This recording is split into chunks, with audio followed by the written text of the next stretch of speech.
안녕하세요. 웹디자인 기능사 기출유형 문제 풀어보도록 하겠습니다. 먼저 기출유형 문제 1회입니다. 기출유형 문제 1회에서 제시된 조건들을 살펴보시면 여행 가이드 홈페이지를 만들도록 되어 있습니다. 이 여행 가이드 홈페이지의 전체 구조는 다음과 같이 나타나는데요. 로고가 들어가 있는 부분이 있고요. 또 그 옆에 주 메뉴 3가지가 나오고 있습니다. 그리고 그 아래쪽에 메인 이미지들이 슬라이딩 되게 되어 있고요. 메인 이미지 아래쪽에는 공지사항, 그리고 정보 나눔 영역이 있습니다. 다시 그 아래에 아이콘 3가지가 나오고 있습니다. 이따가 조건을 보시면 알겠지만 이 아이콘 3가지도 마우스를 올렸을 때의 색상이 변하도록 되어 있습니다. 그리고 마지막 영역이 푸터 영역입니다. 개인정보 취급 방침이나 주소 등을 나타내는 푸터 영역, 이렇게 해서 전체적인 구조가 이루어집니다. 실기시험 문제는 다음과 같은 요구사항들이 주어지게 되는데요. 이 요구사항을 반드시 지켜주셔야 됩니다. 제작한 후에 최종 파일의 용량이 5MB 이상이 초과되지 않도록 하셔야 되고요. 태그는 HTML5를 기준으로 해서 웹표준을 준수하셔야 됩니다. 또 다의 제작 내용에 보시면 메인 페이지를 디자인하고 HTML, CSS, 자바스크립트 기반의 웹페이지를 제작한다 라고 되어 있는데요. 외부 스타일 시트 파일 그리고 자바스크립트 파일을 따로 저장을 해서 이 파일들을 통해서 HTML 본문 문서를 꾸미도록 되어 있습니다. 와이어프레임 부분에 보시면 전체적인 이미지, 전체적인 홈페이지 구조에 대해서 나와 있는데요. 크게 홈페이지 구조를 4단락으로 구분하고 있습니다. A 헤더 영역, 그리고 B 이미지, 주 이미지 영역, C는 콘텐츠 영역, 그리고 D는 푸터 영역, 이렇게 4군데로 4부분으로 구분이 되어 있습니다.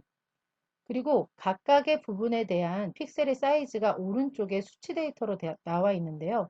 이 수치 데이터를 나중에 CSS에서 스타일 시트에서 이 값을 이용해서 각각의 영역들의 크기들을 지정해 주게 됩니다. 그리고 수험자 유의사항에 보시면 실격 처리가 되는 경우들이 제시되어 있습니다. 작업 범위, 용량을 초과하거나 자바스크립트, CSS, jQuery를 이용하지 않고 다른 방법으로 제작한 경우, 그리고 전체 작품들을 완성하지 못한 경우에는 실격 처리가 됩니다. 합격을 위한 전략 3스텝은 여러분들의 이해를 돕기 위해서 3단계로 전체 작업 영역을 구분해 본 것입니다. 첫 번째로 가장 먼저 신경 쓰셔야 되실 부분은 작업 환경을 준비하시는 겁니다. 수험자 제공 파일이 주어지면 그 파일 안에 어떤 이미지들이 있는지, 또 주어진 제공 텍스트 파일은 없는지 반드시 살펴보시기 바랍니다. 이 제공 텍스트 파일은 이 안에 여러분들께서 입력하셔야 되는 내용들, 길게 입력하셔야 되는 내용들이 주어져 있습니다. 따라서 여기에 있는 내용들을 카피를 해서 사용을 하시면 되겠습니다. 두 번째 단계는 주어진 이미지와 처음에 주어진 와이어프레임을 보고 어떤 홈페이지를 만들어야 되는지 이미지 트레이닝을 해보는 단계입니다. 어느 영역에 어떤 이미지들이 배치됐는지를 머릿속으로 생각하시면서 전체 구조를 한번 짜보시는 겁니다. 마지막 단계는 주요 기능, 어떤 기능들이 필요한지를 확인하시고 어떤 것을 먼저 제작하시는 것이 좋은지를 확인하시는 단계가 되겠습니다. 자, 지금부터는 기출유형 문제 1회를 풀어보시면서 어떤 단계로 시험이 이루어지는지를 한번 살펴보시도록 하겠습니다. 기출문제 1회입니다. 실기시험에서 가장 먼저 하셔야 될 일은 전체 파일의 핵심이 되는 index.html 파일을 먼저 만드시는 겁니다. 드림위버를 실행시킨 이후에 새로 만들기에서 HTML을 선택해 주시면 되겠고요. 또는 파일에서 새 파일 하신 후에 새 문서 대화 상자에서 HTML을 선택하시고 만들기를 선택해 주셔도 됩니다. 파일이 열리면 파일에서 저장 또는 다른 이름으로 저장을 해주시면 좋겠는데요. 저장을 하시더라도 아직 저장한 적이 없기 때문에 다른 이름으로 저장 대화 상자가 나타나게 됩니다. 이때 바탕화면에다가 새로운 폴더를 하나 만드신 후에 이 폴더 안에 앞으로 만드는 모든 파일들을 저장을 해 나가시면 됩니다.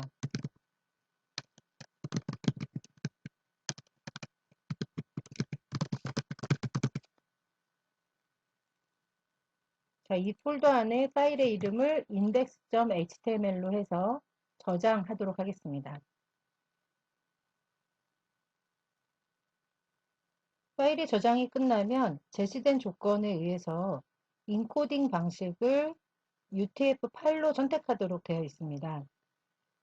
그런데 드림위버에서는 자동으로 메타 태그를 이용해서 캐릭터 셋, 인코딩 방식을 UTF-8로 지정하고 있는 것을 볼 수가 있습니다. 만약에 지정이 되어 있지 않으시면 여러분들께서 입력을 해 주셔야 되는 부분이고요. 이 부분의 확인이 끝나시면 전체 문서의 제목 부분에 부제 문서 대신에 여행 가이드라는 글자를 입력해 주시기 바랍니다.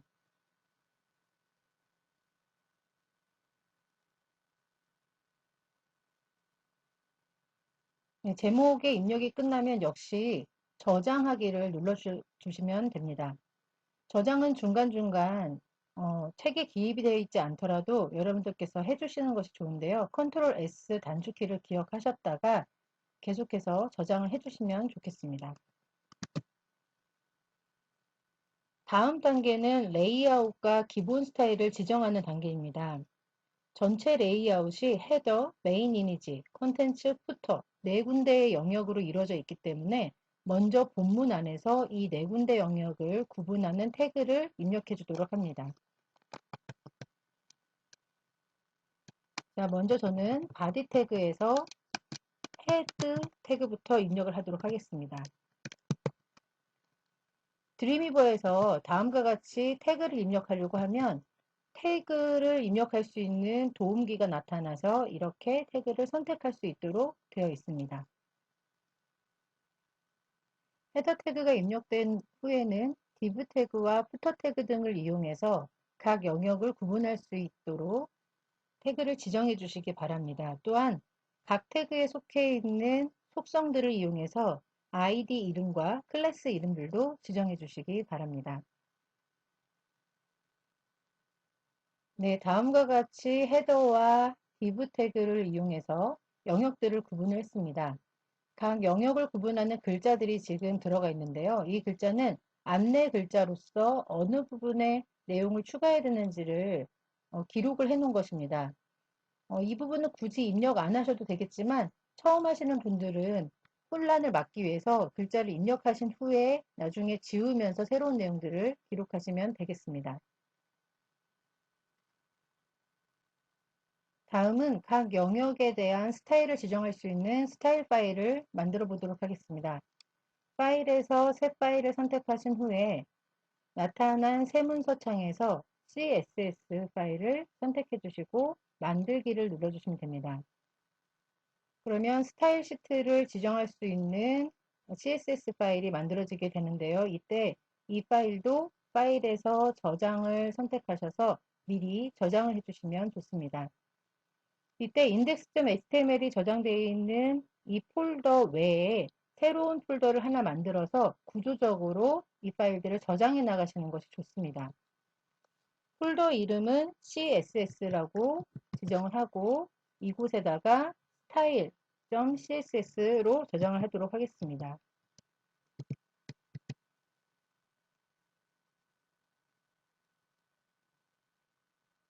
저장이 끝나면 전체 구조, 전체 문서의 글꼴과 여백 구조를 이루는 스타일 시트와 각 영역의 크기를 지정하는 스타일 시트를 기입해 주시면 되겠는데요. 교재 보시면 공용 선택자를 이용을 해서 전체 문서에 대한 스타일을 지정을 하였습니다. 이렇게 에스테리크 별표 모양을 한 다음에 괄호를 여시고 엔터를 치시면 자동으로 여백이 조성된 다음에 도움기를 이용해서 해당하는 속성을 입력할 수 있도록 되어 있습니다. 먼저 교재에 있는 것처럼 마진부터 시작해서 헤딩, 그리고 리스트 스타일, 그리고 폰트 패밀리 이런 속성들을 기록을 해주도록 하겠습니다. 다음과 같이 입력이 끝나면 링크가 걸린 부분에 대한 속성을 지정할 수 있는 스타일 시트를 지정하도록 하겠습니다. 링크가 걸린 영역에 언더바가 나타나거나 하지 않도록 스타일 시트를 지정해 보도록 하겠습니다. 네, 이번에는 도움기를 이용하지 않고 직접 입력한 결과인데요. 지금처럼 스타일 시트를 한 줄에 연이어서 기입을 하셔도 됩니다. 스타일 시트의 속성들을 한 줄에 세미콜론들을 이용해서 기입을 하시면 되겠고요. 콜론 같은 경우는 해당 속성에 대한 값을 지정을 할 때 사용을 하시면 됩니다. 그 이후에 버튼 모양으로 지정한 부분에 마우스가 올려졌을 경우에 그 커서의 모양이 포인터 모양으로 바뀌도록 하는 부분이나 그리고 전체 가로 영역에 대한 크기 그리고 기타 스타일 시트 내용들을 지정하는 부분들을 교재와 같이 입력을 해주시기 바랍니다. 자, 이렇게 스타일 시트를 지정을 했는데요. A 요소, 버튼 요소, 바디와 HTML 요소에 대한 스타일을 지정을 했습니다. 이 내용들은 타입 선택자로서 해당하는 태그, 해당하는 요소에 직접적으로 속성을 지정하는 부분이고요. 그리고 점을 찍고 했던 이 부분들은 태그 안에서, 요소 안에서 클래스를 지정한 부분들에 대한 속성들입니다. 특히 기출문제 유형의 전체 너비가 960 픽셀을 차지해야 되기 때문에 랩이라는 클래스 속성을 이용해서 이 랩이라는 선택자를 이용해서 위스를 960으로 지정을 했습니다. 다음으로 헤더와 이미지 슬라이드, 콘텐츠, 후터 영역에 대한 스타일 시트를 지정을 해주시기 바랍니다. 교재에 나와 있는 대로 순서대로 기입을 하시면 되겠습니다. 다음과 같이 스타일 시트를 지정을 했는데요. 헤더 요소에 대해서 높이는 150 픽셀로 지정했고요. 타입 선택자를 이용해서 곧바로 헤더 요소의 높이가 150이 되도록 했습니다. 그리고 이미지 슬라이드 영역은 아이디 선택자의 이름을 이용해서 높이를 400으로 지정을 했고요. 콘텐츠 영역도 역시 아이디 선택자를 이용해서 높이를 500으로, 후터 영역은 타입 선택자, 즉 요소 이름을 직접 써서 높이를 150으로 지정을 했습니다. 자, 여기 아이디 선택자들이 들어가 있는 이 이름들은 아까 본문에서 본문을 구분해 줄 때 넣었던 아이디 이름이 되겠습니다. 클래스 이름 같은 경우는 여러 요소에 한꺼번에 적용을 시킬 때 주로 사용을 하고요. 아이디 같은 경우는 해당하는 요소 부분에만 어떤 스타일 시트를 지정을 할 때 주로 사용이 됩니다. 지금 어떤 줄은 한 줄로 나타나고요. 어떤 줄은 두 줄로 나타나는데 한 줄로 나타나는 부분은 제가 직접 손으로 입력한 부분이고요. 두 줄로 나타난 부분은 이 입력을 하면서 도움기를 사용을 해서 입력을 한 부분들입니다. 지금과 같이 스타일 시트를 입력을 하고 나면 이 스타일 시트 파일을 HTML 파일에 연결을 시켜 주셔야 됩니다. 우리 교재에서는 스타일 시트 파일을 새로 열고 저장하자마자 링크를 했는데요. 지금 저는 푸터까지 스타일 시트를 입력한 후에 링크를 걸려고 하고 있습니다. HTML 파일로 돌아간 다음에 메타 태그와 타이틀 태그 아래쪽에 링크 태그를 이용해서 링크 요소를 이용해서 해당 스타일 시트가 있는 경로와 파일 이름을 지정을 해주시면 되겠습니다. 저장이 다 끝나시면 파일에서 모두 저장을 해주시면 좋겠고요. 또는 파일에서 브라우저에서 미리 보기 크롬을 선택하시면 저절로 저장하는 단계가 나타나게 됩니다. 선택을 해보겠습니다. 그러면 HTML 저장 나오고요. 네, 모두 저장이 나옵니다. 그럼 저장하시고 나면 크롬 화면이 나타나면서 다음과 같이 파일이 열리는 것을 확인하실 수 있습니다. 이때 한 가지를 확인을 하셔야 되는데요. 크롬 창이 작게 나타날 때는 마치 모든 영역들이 좌로 정렬된 것처럼 보이지만 그러나 이 크롬 창을 키워보시면 다음과 같이 헤더와 콘텐츠와 하단 부분은 가운데 정렬이 되어 있고 이미지 슬라이드 영역만 좌측 왼쪽으로 정렬되어 있는 것을 확인하실 수가 있습니다. 이것은 앞서 작성한 각 영역의 스타일 시트의 차이가 있어서 그런데요. 먼저 HTML 소스 코드로 가보시면 헤더의 영역에서는 ID 이름으로 헤더 div 그리고 클래스로 랩을 주신 것을 확인하실 수가 있고요. 그리고 이미지 슬라이드 작성 시에는 클래스 이름을 all 그리고 콘텐츠 영역에는 다시 클래스를 랩을 주신 것을 확인하실 수가 있습니다. 스타일 시트로 가보시면 공용 선택자, 범용 선택자를 이용해서 모든 엘리먼트, 모든 요소들의 정렬을 마진 0 오토로 해서 좌우 여백을 동일하게 해서 가운데 정렬하고 있는 것을 확인하실 수가 있습니다. 그런데 아래쪽을 보시면 클래스 선택자 all에 대해서는 with 100%로 나타나면서 플로팅을 left로 주고 있고요. 클래스 선택자 랩에 대해서는 with 960 픽셀 값으로 해서 나타나고 있는 것을 확인하실 수가 있습니다.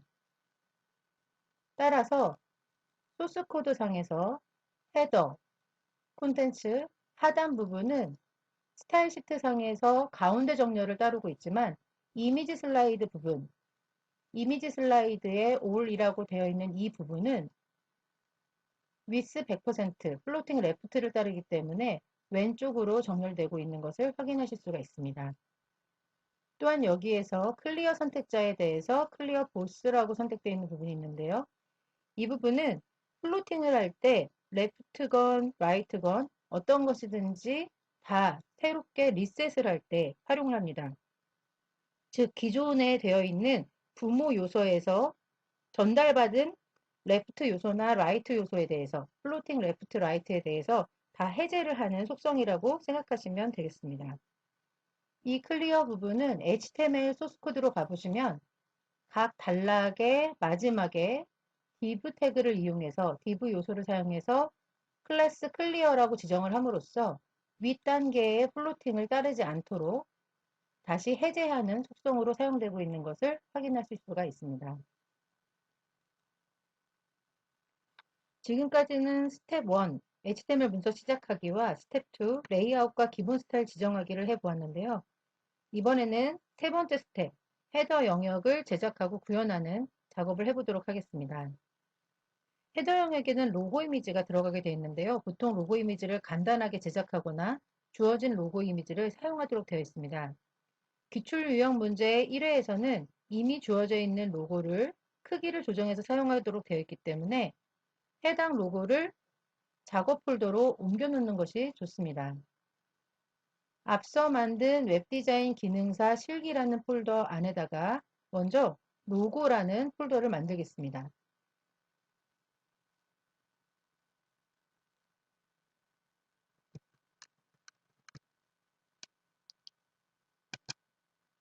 그리고 이 로고 폴더 안에 수험자 제공 파일로 주어져 있는 로고 이미지를 복사하도록 하겠습니다.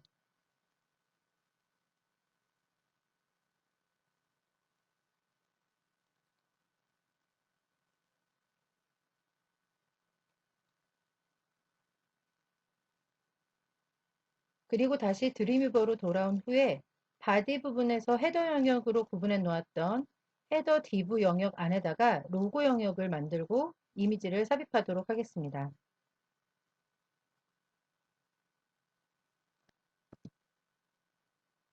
지금처럼 헤더라고 미리 지정했던 영역 부분에다가 로고를 추가할 수 있는 태그를 작성해 줍니다. 그리고 이 영역이 안쪽으로 들여쓰기가 되도록 코드 들여쓰기 버튼을 눌러주시면 좋습니다.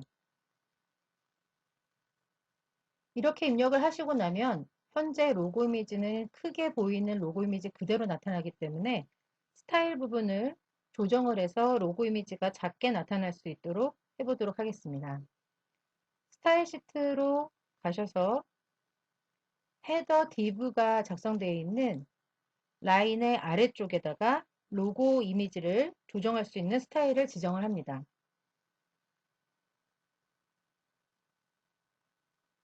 그런 다음 index.html 파일로 돌아가서 파일에서 브라우저 미리 보기 크롬을 선택해 줍니다. 변경사항 저장 내용들은 다 저장을 하도록 합니다.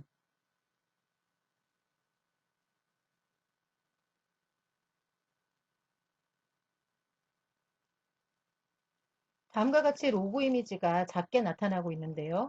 그 이유는 스타일 시트에서 높이를 100픽셀로 그리고 오버플로우 되는 넘치는 영역은 히든 가려지도록 했고요. 플로팅은 레프트 좌측으로 정렬이 되도록 했습니다. 그리고 클래스 선택자 로고라고 지정되어 있는 요소에 잔여로 해당되는 A 요소와 이미지 요소, 그 아래에 이미지 엘리먼트 안에 들어있는 그 요소에 대해서는 위스를 250 픽셀로 정하고 탑 마진을 마이너스 50 픽셀로 정한 것을 확인할 수가 있습니다. 이렇게 지정한 이유는 로고라고 이름 지어진 영역 자체의 높이는 100픽셀로 나타나지만 이미지 자체, 그 영역 안에 들어가 있는 이미지 자체의 너비는 250으로 정하면서 그 이미지의 마진, 위로부터의 마진 자체가 마이너스 50으로 해서 이미지가 위쪽으로 당겨지도록 한 것입니다. 이 숫자 값은 제가 여러분들께 직접 제시하고 있지만 여러분들께서는 코딩하실 때 숫자 값을 계속해서 변경하시면서 로고의 위치가 어떻게 되는지 확인하셔야 될 것입니다. 예를 들어서 탑 마진을 마이너스 10으로 한 후 저장을 하고 이 문서를 새로 고침해 보면 로고 이미지가 다음과 같이 나타납니다. 탑 마진 영역이 마이너스 10 밖에 되지 않기 때문에 위쪽의 이미지들이 더 보여지고 있는 것을 확인하실 수가 있습니다. 이렇게 조금씩 값들을 수정하시면서 저장하시고 미리 보기 화면에서 확인을 하시면서 값을 정해주시면 되겠습니다.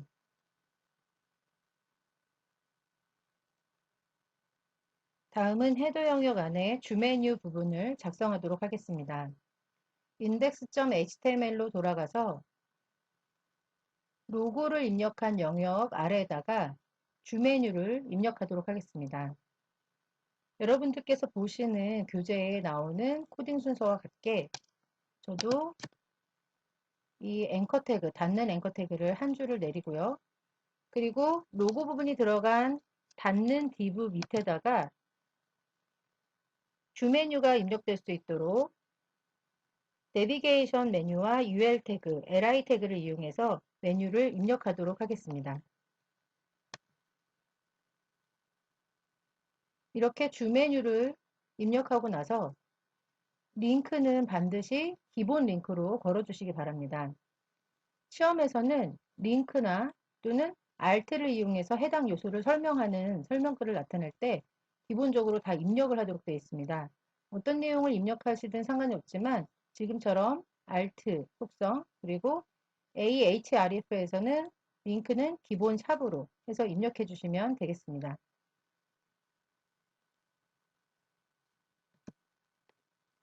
이어서 국내 여행지 메뉴와 해외 여행지 메뉴에 서브 메뉴들을 작성해 보도록 하겠습니다. 다음과 같이 서브 메뉴들을 UL 태그와 LI 태그를 이용을 해서 입력을 해주고 해당하는 주 메뉴, 즉 서브 메뉴가 딸려 있는 주 메뉴들은 반드시 서브 메뉴 입력 후에 다시 닫는 LI로 닫아 주셔야 됩니다.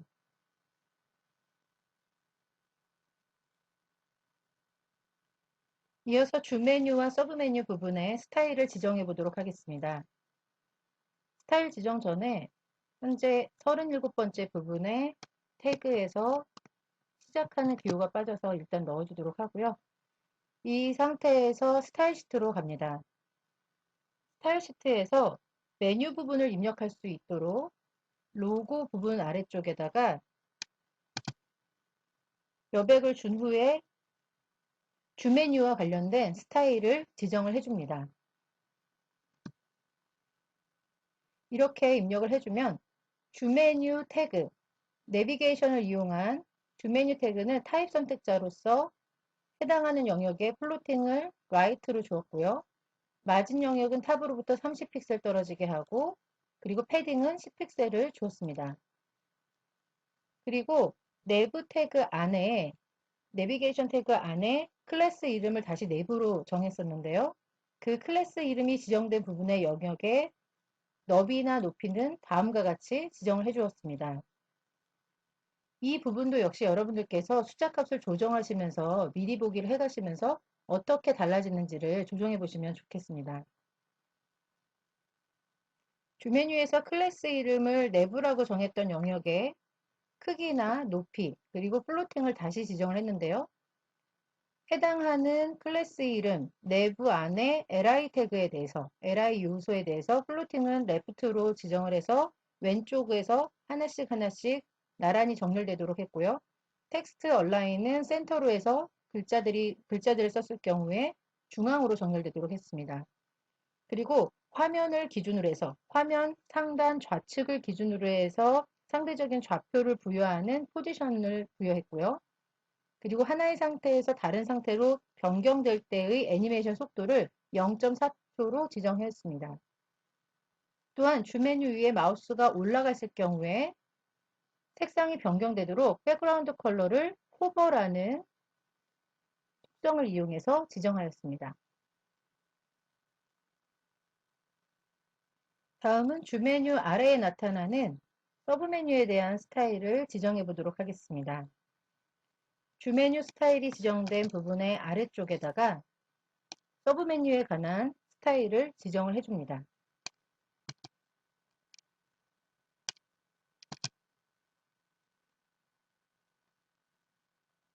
서브 메뉴에서는 서브 메뉴라는 클래스 이름을 갖는 요소에 디스플레이는 먼저 none이라고 해서 보이지 않도록 지정을 했습니다. 그리고 백그라운드 컬러에는 RGBA라는 값을 이용을 해서 속성 값을 주었는데요. 이 RGBA는 레드, 그린, 블루 색상과 알파 값이라는 트랜스페어런트, 즉 투명도 색상 값을 조정하는 것입니다.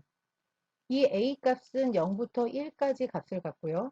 0 쪽으로 가까울수록 더 투명해지게 됩니다. 이렇게 지정을 하게 되면 서브 메뉴는 약간의 투명도가 생기게 됩니다.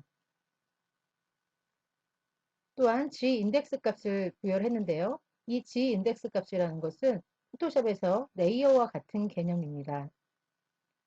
G 인덱스 값을 줌으로써 요소가 쌓이는 계층을 만들어 주었습니다.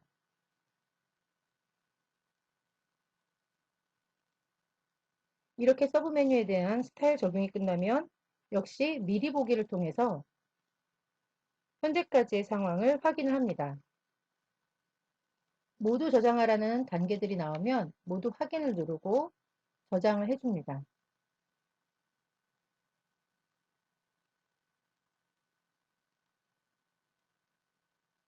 이 상태에서 마우스를 올리면 일단 주 메뉴에 호버값만 적용되는 것을 확인하실 수가 있고요. 이제 서브 메뉴가 롤링되어서 나타날 수 있도록 jQuery를 이용해서 슬라이드 다운 메뉴를 구현하도록 하겠습니다. jQuery를 이용해서 슬라이드 다운 기능을 구현하기 위해서 파일에서 새 파일을 열어줍니다. 이때 자바스크립트를 선택해 주시고 만들기를 해주시면 됩니다. jQuery를 작성할 수 있는 자바스크립트 문서가 열리면 파일에서 저장 또는 다른 이름으로 저장을 선택하고 스크립트 문서를 저장할 수 있는 폴더를 새로 만들어서 해당 폴더 안에 자바스크립트 문서를 저장을 해줍니다. 문서의 이름은 script.js로 선택하고 자바스크립트 폴더 아래에 저장을 해주도록 합니다. 또한 이때에 수험자 제공 파일인 jQuery 파일이 있습니다. 해당하는 파일도 자바스크립트 폴더로 복사를 해두시면 됩니다. 현재 작업하고 있는 폴더에서 자바스크립트 폴더를 열어주시고 수험자 제공 파일에서 jQuery 오픈소스에 해당되는 파일을 복사해서 붙여넣기 해주시기 바랍니다.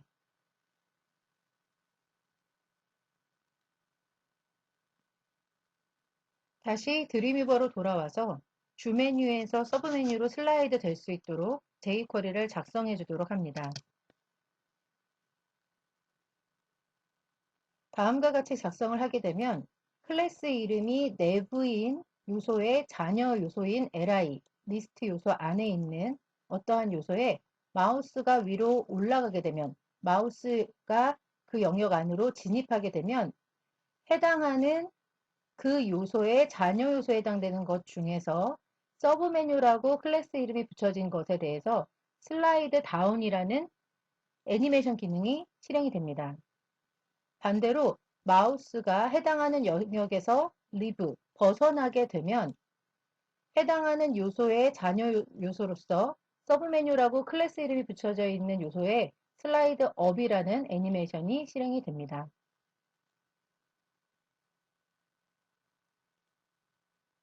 이때 슬라이드 다운이나 슬라이드 업이라는 메소드 앞에 스탑이라는 메소드를 사용을 하고 있는데요. 그 이유는 해당하는 애니메이션 기능을 실행하기 전에 이전 애니메이션 기능을 종료를 하라는 의미입니다.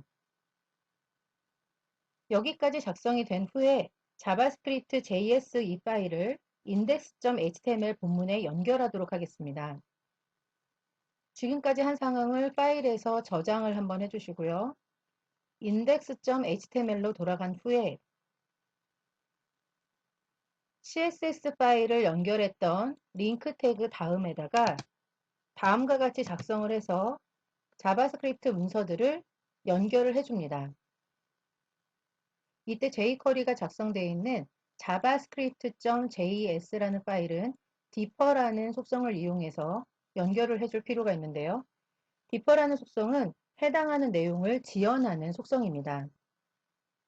HTML 같은 경우는 처음에 HTML 태그부터 시작해서 종료 HTML 태그가 나오기까지 쭉 순서대로 해석이 됩니다. 이 해석되는 과정을 렌더링이라고 하는데요. 렌더링 되는 과정 중에서 스크립트라는 이 부분을 만나면 HTML 렌더링을 멈추고 스크립트를 먼저 실행을 하게 됩니다. 그런데 이 경우에 스크립트를 실행하게 되면 슬라이드 다운이나 슬라이드 업을 실행해야 되는 메뉴가 이미 아직 나와 있지 않은 상태이기 때문에 어느 부분에 이 슬라이드 다운이나 업을 적용을 해야 되는지 해석을 할 수가 없게 됩니다. 따라서 jQuery가 작성되어 있는 이 스크립트 부분을 HTML 해석이 끝날 때까지 진행되지 않도록 지연하기 위해서 differ라는 속성을 사용을 하는 것입니다. 여기까지 작성이 되시면 파일에서 브라우저 미리 보기 크롬을 선택해서 현재까지 작업된 상황들을 확인하시면 됩니다.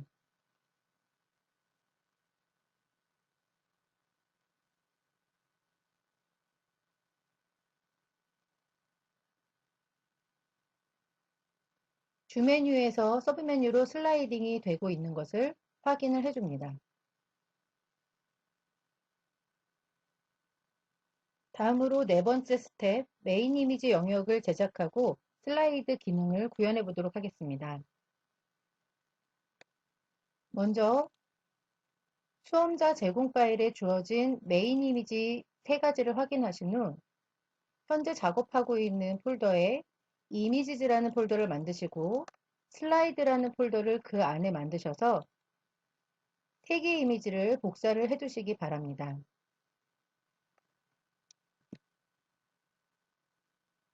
다시 HTML 파일로 돌아온 후에 처음에 작성해 두었던 이미지 슬라이드 영역을 찾습니다. 이곳에 div 태그와 이미지 태그를 이용해서 슬라이드가 될 3개의 메인 이미지를 추가해 주도록 합니다.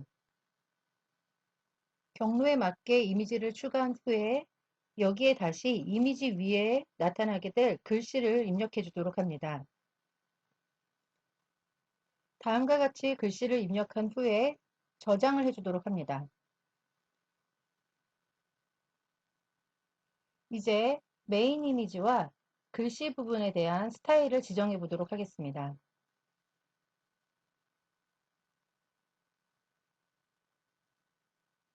스타일 시트 파일에서 이미지 슬라이드 영역에 대한 스타일을 찾습니다. 해당하는 영역 아래에 각 이미지들의 크기와 위치를 지정할 수 있는 스타일을 지정을 해줍니다.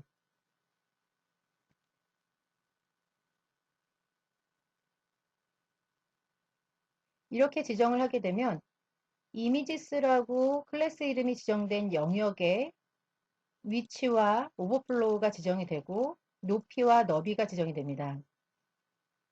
그리고 이미지스라고 되어 있는 클래스의 자녀 요소로서 이미지라고 되어 있는 요소에 대해서는 위스를 100%다 나타나게 하고 포지션은 앱솔루트로 절대값으로 나타나게 합니다. 그리고 애니메이션 변화에 대한 속도는 2초로 지정이 되도록 합니다.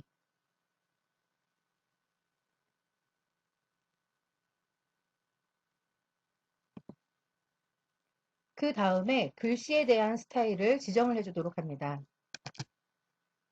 다음과 같이 글자가 나타날 영역의 스타일을 지정을 해주었습니다. 웰컴이라는 클래스 네임을 갖는 영역의 위치나 마진값 등을 조정을 해주었고요. 특히 이 마진의 경우는 탑부터 시작해서 라이트, 바텀, 레프트 영역까지 한꺼번에 지정을 해주고 이 값이 위의 값을 이어받지 않도록, 즉 이 값이 우선권을 갖도록 not important라는 속성을 부여를 해줬습니다. 오른쪽에 보시면 CSS 스타일 속성창이 나타나는데요. 거기서 현재 입력한 마진이라는 영역을 선택하시고 마우스 오른쪽 버튼을 누르셔서 편집에 들어가 보시면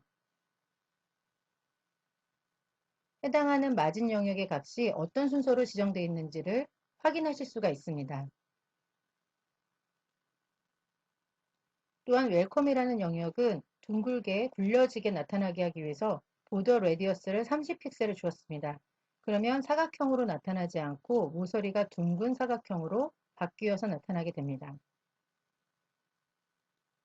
또한 스팬 요소나 H1부터 시작해서 H6까지, H6번 요소까지 해당하는 요소들에 대한 스타일도 지정을 해주었습니다.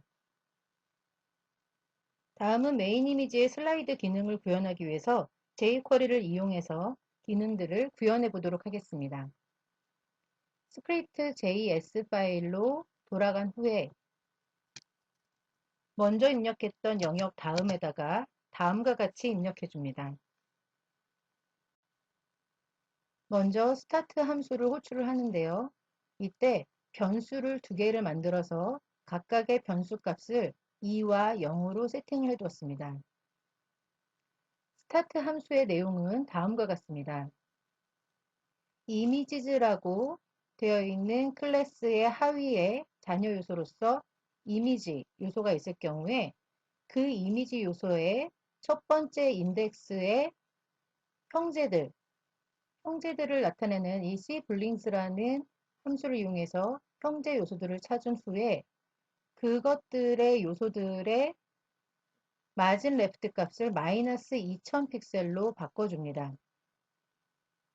그리고 슬라이드가 되는 간격, set interval 간격은 2초로 지정을 해줍니다. 여기 2000이라고 입력되어 있는 값이 바로 2초를 의미합니다. 그 다음으로 슬라이드라는 함수가 구현이 되어 있는데요.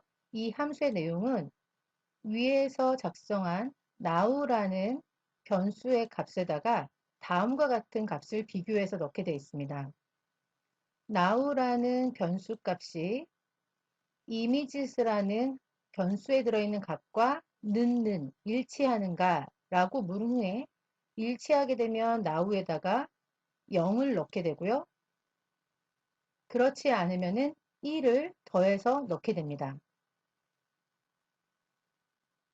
그러면 처음에 now라는 값에는 0이 들어가 있고 현재 0이 들어가 있고 images라는 변수에는 2가 들어가 있기 때문에 두 값은 일치하지 않게 됩니다. 따라서 일치하지 않으면 now의 값을 하나 증가시키도록 되어 있으므로 이 now에는 는 더하기 1이 된 값이 대입이 됩니다. 그래서 now는 1이 됩니다. now가 1이 됐을 경우에 아래 문장으로 넘어가게 되면 EQ now-1, 즉 EQ0이 실행이 되는데요. EQ0이라는 것은 이 EQ는 인덱스를 표시하는 메소드입니다. 따라서 EQ0이 됐을 경우에는 첫 번째 인덱스, 즉 첫 번째 이미지에 대해서 그것의 CSS 스타일을 마진 레프트를 마이너스 2000으로 변경해서 화면 밖으로 내보내게 되어 있습니다. 그 다음으로 EQ가 1이 되므로 나우에 현재 1이 있기 때문에 EQ가 1이 되면 두 번째 이미지의 CSS 스타일을 마진 레프트 0으로 돌림으로써 다시 제자리로 돌아오도록 합니다. 다음 과정에서 나우는 1을 담고 있습니다. 이 나우의 1이라는 값은 이미지스라는 2와 역시 같지 않기 때문에 나우를 하나를 증가시켜서 현재 나우 값을 대입을 하게 됩니다. 그러면 현재 나우 값은 2가 됩니다. EQ는 2 빼기 1이니까 EQ1이 되는데요. EQ1은 두 번째 인덱스를 말하고 두 번째 이미지의 스타일 시트의 마진 레프트 값을 마이너스 2000으로 변경을 합니다. 그리고 EQ2, 즉 세 번째 이미지의 마진 레프트 값은 0 해서 제자리로 돌아오게 됩니다. 그 다음으로 나오는 2를 가지게 되는데요. 이 2는 이제 비로소 이미지스 2와 같은 상태가 됩니다. 이때 나우에는 0이 대입되는데요. 나우에 0이 되면 EQ는 0 빼기 1이니까 마이너스 1이 됩니다. EQ 메소드에서 마이너스 1이라는 것은 뒤에서부터 마이너스 첫 번째 요소, 즉 다시 말하면 세 번째 요소가 됩니다. 세 번째 요소의 스타일 시트를 마이너스 2000으로 바꿈으로써 세 번째 요소를 다시 바깥으로 내보내게 됩니다. 그리고 EQ0, 다시 첫 번째 인덱스 값, 즉 첫 번째 이미지는 스타일 시트를 마이너스 2000에서 0으로 되돌림으로써 제자리로 돌아오도록 하는 것입니다. 따라서 다음과 같은 이 코딩에 의해서 세 개의 이미지는 계속해서 슬라이드 형태로 돌아가게 되는 것입니다. 이제 지금까지 작성된 내용을 확인하기 위해서 HTML 소스 코드로 돌아간 후에 index.html 문서상에서 파일에서 브라우저 미리 보기 크롬을 선택해 줍니다. 모든 문서를 저장해 주시고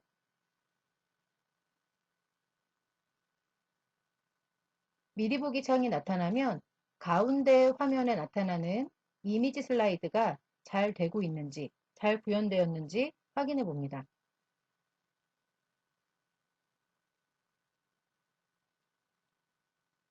다음으로 스텝 5번째, 콘텐츠 영역을 제작하고 구현해 보도록 하겠습니다. 콘텐츠 영역은 공지사항과 정보 나눔 영역, 그리고 아이콘 콘텐츠로 이루어집니다. 먼저 공지사항 부분을 작성을 해보도록 하겠습니다. 다음과 같이 공지사항 제목 부분을 작성해 주신 후에 공지사항의 내용 부분을 작성을 합니다. 공지사항의 내용 부분은 테이블 태그와 tr, td 태그 등을 이용해서 작성을 하시는데요. 입력되는 내용은 수험자 제공 파일에 제공 텍스트로 주어져 있는 공지사항 내용들을 복사해서 사용하시면 됩니다.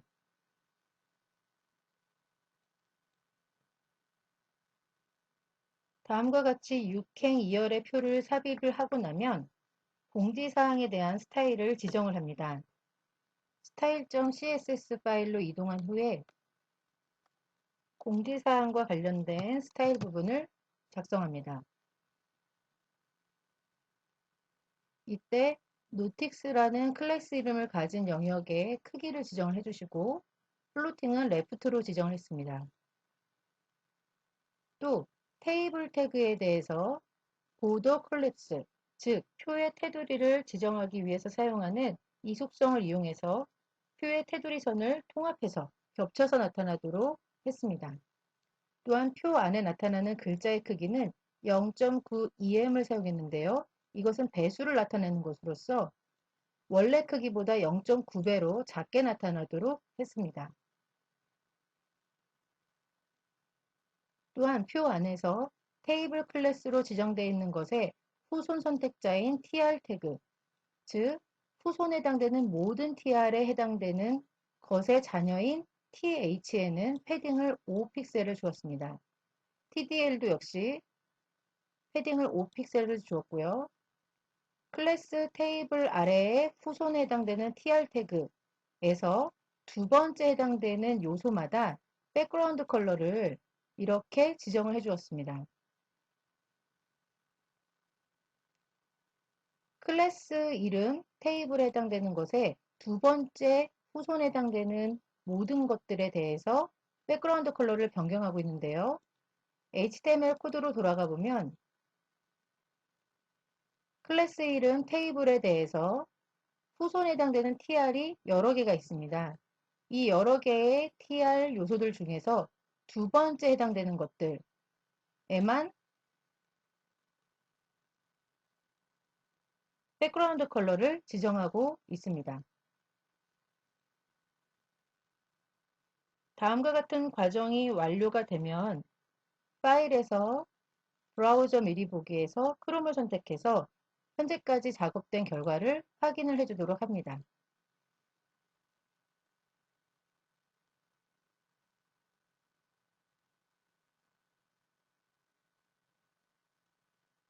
다음과 같이 공지사항이 추가가 되고 두 번째 TR마다 하나, 둘, 그리고 두 번째마다 백그라운드 컬러가 지정된 것을 확인할 수 있습니다. 다음으로 정보 나눔 영역을 추가해 보도록 하겠습니다. 다시 HTML 소스 코드로 돌아가서 공지사항 영역 다음에 정보 나눔 영역을 추가해 줍니다. 다음과 같이 정보 나눔 제목 영역을 추가한 후에 현재 작업하고 있는 이미지즈 폴더 하위에 파트너 폴더를 만들고 수험자 제공 파일에서 제공하고 있는 info.png 파일을 복사해 두도록 합니다.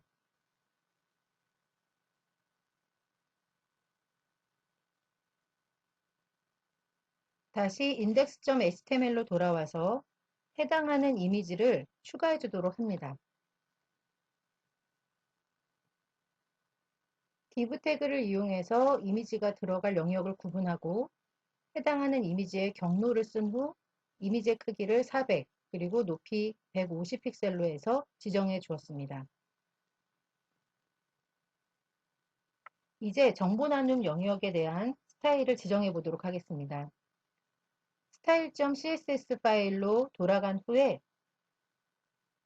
아까 입력했던 테이블과 관련된 스타일 아래쪽에 정보 나눔과 관련된 스타일을 지정해 주도록 합니다. 다음과 같이 정보 나눔 영역의 스타일이 지정이 완료되면 파일에서 브라우저 미리 보기에서 크롬을 선택해서 변경 사항을 확인하도록 합니다.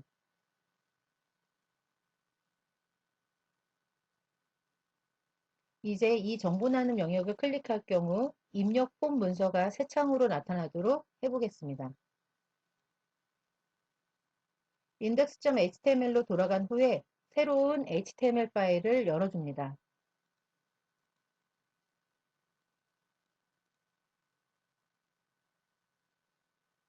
이때 타이틀 부분에는 정보 나눔이라고 입력해 줍니다.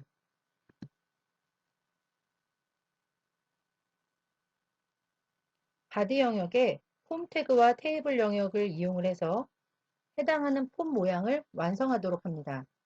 이름과 이메일 입력란과 보내실 말씀을 적을 수 있는 텍스트 영역, 그리고 제출 버튼, 이러한 폼들을 입력해 주도록 합니다.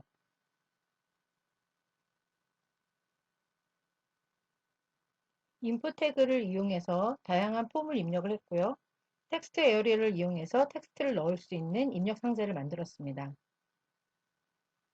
또한 제출을 할 수 있는 버튼 영역에는 인풋 태그의 타입 속성에서 속성 값을 서브밋으로 지정을 했습니다. 이렇게 폼을 완성한 후에 파일에서 다른 이름으로 저장 또는 저장을 눌러서 이 파일의 이름을 contact.html로 저장합니다.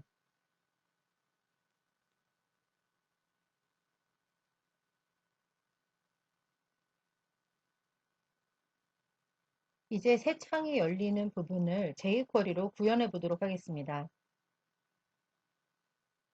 script.js 파일로 이동하신 후에 마지막 부분에서 새로운 문서를 여는 jQuery를 작성해 보도록 하겠습니다.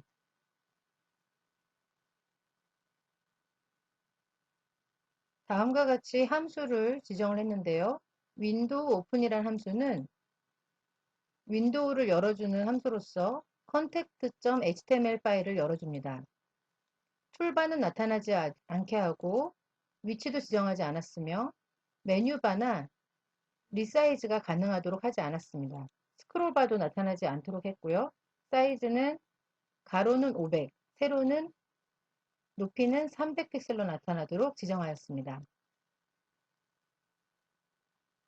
이 상태에서 정보 나눔 영역을 클릭했을 경우에 해당하는 jQuery 이 함수 부분이 실행되게 하기 위해서 함수를 불러올 수 있는 코드를 HTML 안에서 추가하도록 하겠습니다. index.html로 이동한 후에 정보 나눔 영역에서 이미지 부분의 영역을 구분하는 div 태그 안에 winOpen 함수를 불러올 수 있는 속성을 추가해 보도록 하겠습니다. 마우스로 해당하는 요소를 클릭할 경우에 winOpen이라는 함수가 실행되도록 하였습니다. 다음과 같이 입력한 후에 파일에서 브라우저 미리 보기, 크롬을 선택해서 해당하는 기능이 잘 구현하고 있는지 확인해 주시기 바랍니다. 정보 나눔 영역에 이미지 부분을 클릭했을 경우에 다음과 같이 폼 입력이 가능한 화면이 나타나는 것을 확인하실 수 있습니다.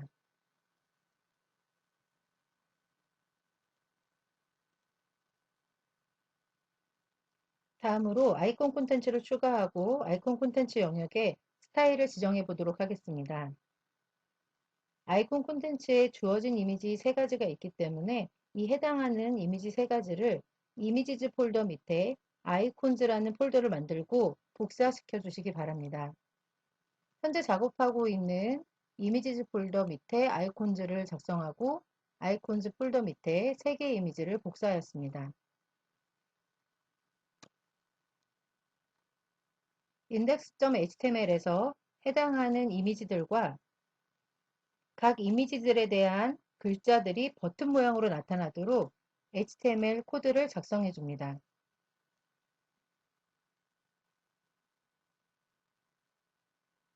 다음과 같이 아이콘 이미지들이 적당한 크기로 나타나도록 각각을 조정해 주고 각 아이콘 밑에 글자들은 버튼으로 나타날 수 있도록 버튼 태그를 사용하였습니다.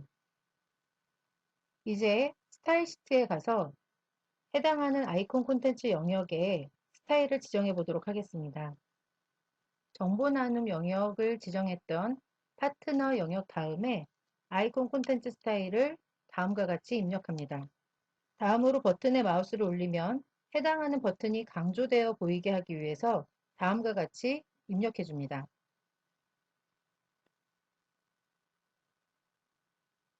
타입 선택자를 이용해서 버튼이라는 요소 위에 마우스가 올라왔을 경우 마우스의 커서 모양이 포인터 모양으로 변경되도록 했습니다. 또한 마우스가 올라올 경우에 호버라는 속성을 이용해서 백그라운드 컬러가 변경되도록 하였습니다. 이때 백그라운드 컬러는 세 자리의 16진수로 나타나고 있는데요. 이것은 6자리의 16진수로 표현할 수도 있습니다. 지금까지 작성한 결과를 index.html에서 파일에서 브라우저 미리 보기 크롬을 선택해서 확인해 보도록 합니다.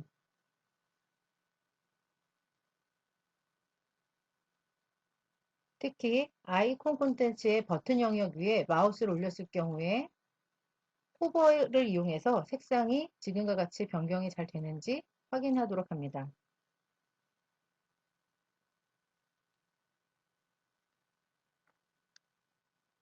이제 마지막 단계인 6번째 스텝, 후터 영역을 제작하고 스타일을 지정해 보도록 하겠습니다. 후터 영역의 내용도 수험자 제공 파일의 텍스트 파일로 제공되고 있으므로 해당하는 텍스트를 복사해서 사용하시면 되겠습니다. 미리 입력해 두었던 후터 태그에 하단이라는 글자 대신에 다음과 같이 코딩을 해주시면 되겠습니다.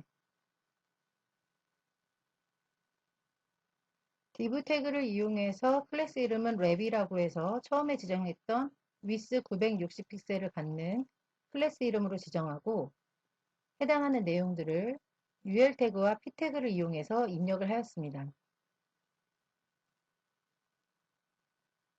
이번에는 푸터 영역에 대한 스타일을 스타일 시트에서 지정해 보도록 하겠습니다. 스타일 시트의 푸터 영역의 가장 아래쪽에 다음과 같이 입력을 해줍니다. 해당하는 속성들의 width나 마진 레프트, 탑 값의 경우에는 계속해서 조절을 하면서 적당한 값을 찾아주시면 되겠습니다. 이제 파일을 모두 저장하고 해당하는 파일의 최종 문서를 보도록 하겠습니다. 파일에서 모두 저장을 하신 후에 다시 파일에서 브라우저 미리 보기, 크롬을 선택해서 최종 파일을 확인하시도록 합니다.